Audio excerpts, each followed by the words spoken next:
আজ থেকেই বদলে যাবে আবহাওয়া, ফের একবার হতে পারে ভোলবদল, এমনটাই জানাচ্ছে আবহাওয়া দপ্তর।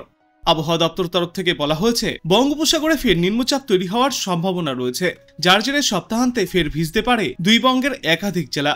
ভারী বৃষ্টির সম্ভাবনাও থাকছে।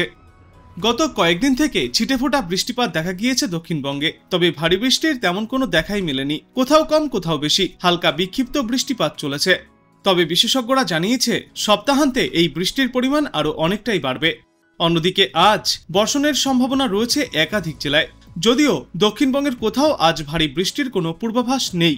বজ্রবিদ্যুৎ সহ হালকা থেকে মাঝারি বিক্ষিপ্ত ছিটেফোঁটা বৃষ্টিপাত চললেও চলতে পারে দু একটি জায়গায়। আজ মূলত বৃষ্টির সম্ভাবনা পূর্ব ও পশ্চিম বর্ধমান, বীরভূম এবং মুর্শিদাবাদ জেলায়। বজ্রবিদ্যুৎ সহ বৃষ্টির পূর্বাভাসও রয়েছে।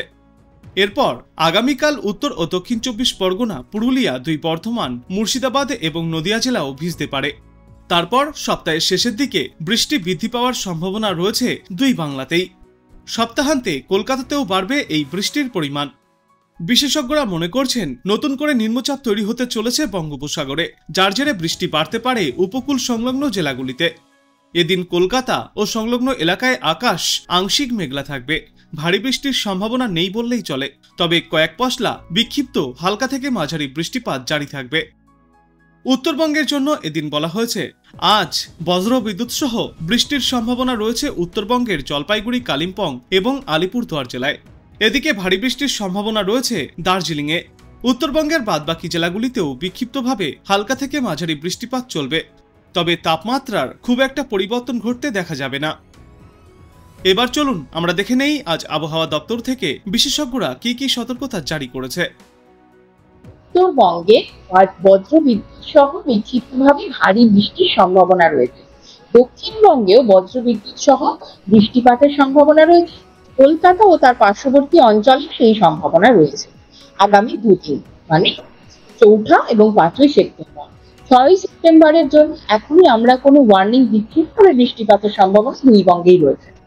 এছাড়াও একটি নিম্নচাপ অঞ্চল তৈরি হওয়ার সম্ভাবনা তৈরি হয়েছে বঙ্গোপসাগর, মধ্য এবং পশ্চিম বঙ্গোপসাগর ও নিম্নচাপ অঞ্চল তৈরি হতে পারে বলে আমাদের অনুমান রয়েছে। আর এছাড়াও তাপমাত্রা সেরকম কোনো পরিবর্তনের সম্ভাবনা কিছু বলা যাচ্ছে না, সম্ভাবনা সেরকম নেই। আর সামান্য অস্বস্তিকর যে আবহাওয়া রয়েছে, সেই অস্বস্তি থাকবে আপাতত এই সময়, যেহেতু বাতাসে ময়েশ্চারের পরিমাণ বেশি রয়েছে এবং এই একই কারণে বজ্রবিদ্যুৎ সহ বৃষ্টির সম্ভাবনা রয়েছে। যেহেতু এই ধরনের ওয়েদারেই সাধারণভাবে ক্লাউড ফর্ম হয়ে বজ্রবিদ্যুৎ সহ বৃষ্টি হয়ে থাকে। সেরকম কোনো ওয়ার্নিং এই মুহূর্তে আমাদের এখানে পশ্চিমবঙ্গে কোনো ওয়ার্নিং নেই। আন্দামানে মৎস্যজীবীদের জন্য ওয়ার্নিং রয়েছে।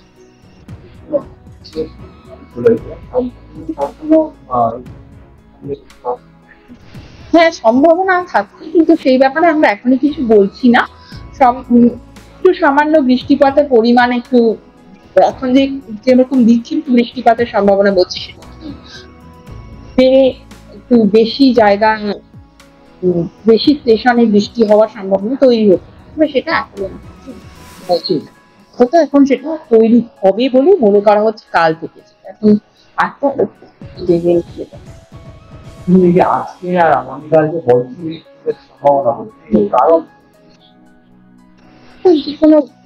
যেহেতু ময়েশ্চারের পরিমাণটা বঙ্গোপসাগর থেকে বাতাসে আসছে, সেই কারণে মেঘ তৈরি হয়ে ক্লাউড তৈরি হচ্ছে, বজ্রবিদ্যুৎ সহ বৃষ্টিপাত আইসোলেটেড ভাবে কোথাও কোথাও হওয়ার সম্ভাবনা, কিন্তু সেটা মানে খুব যে বেশি জায়গায় হবে তা বিক্ষিপ্ত হবে। এছাড়াও একটি নিম্নচাপ অঞ্চল তৈরি হওয়ার সম্ভাবনা তৈরি হয়েছে বঙ্গোপসাগর, মধ্য পশ্চিম এবং পশ্চিম বঙ্গোপসাগর ও নিম্নচাপ অঞ্চল তৈরি হতে পারে বলে আমাদের অনুমান রয়েছে। আর এছাড়াও তাপমাত্রা সেরকম কোনো পরিবর্তনের সম্ভাবনা এখনই কিছু বলা যাচ্ছে না, সম্ভাবনা সেরকম নেই। আর সামান্য অস্বস্তিকর যে আবহাওয়া রয়েছে সেই অস্বস্তি থাকবে আমাদের এই সময়, যেহেতু বাতাসে ময়েশ্চারের পরিমাণ বেশি রয়েছে এবং এই একই কারণে বজ্রবিদ্যুৎ সহ বৃষ্টির সম্ভাবনা রয়েছে। যেহেতু এই ধরনের ওয়েদারেই সাধারণভাবে ক্লাউড ফর্ম হয়ে বজ্রবিদ্যুৎ সহ বৃষ্টি হয়ে থাকে। সেরকম কোনো ওয়ার্নিং এই মুহূর্তে নেই। এই মুহূর্তে আমাদের এখানে পশ্চিমবঙ্গে কোনো ওয়ার্নিং নেই, আন্দামানে বজ্রবিদ্যুতের জন্য ওয়ার্নিং রয়েছে। তো আপনি কোথা থেকে দেখছেন এই আবহাওয়ার পূর্বাভাস এবং সেখানে কেমন রয়েছে আবহাওয়া অবশ্যই কমেন্ট করে জানাবেন। ভিডিওটায় একটি লাইক করবেন আর পরবর্তীতে এমনই গুরুত্বপূর্ণ খবরগুলিকে সবার আগে দেখতে এই চ্যানেলটাকে অবশ্যই সাবস্ক্রাইব করবেন। ধন্যবাদ।